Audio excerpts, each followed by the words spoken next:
Okay, we're back in the kitchen to get the icing ready. So when the cake comes out and sits for a couple of minutes, we can just pour this right on. But first, let me tell you a little bit about my Hamilton Beach mixer. I got this when I got married back in 1973. My mama gave it to me as a gift, and I've used it all these years. Made many, many cakes and seafoam and cookies and lots of different things with it. It's the best mixer ever. I also have a KitchenAid over here, but it doesn't do quite the same thing. So I saved that for my bread, my sourdough bread, my rolls, and my cinnamon buns.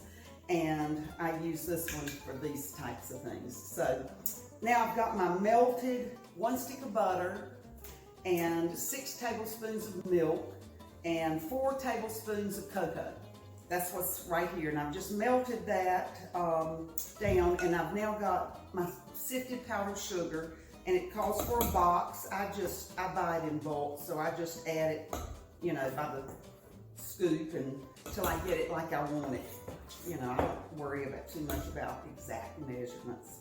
I never have. So you just kind of throw something in and it works. Just don't worry too much about those details.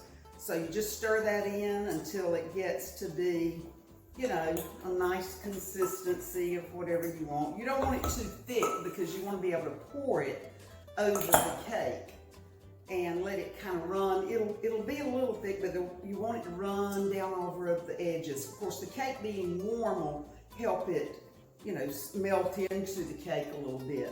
So we're going to mix that up, and I'm going to add a teaspoon of vanilla to the frosting as well, at least a teaspoon, a little bit more, doesn't hurt.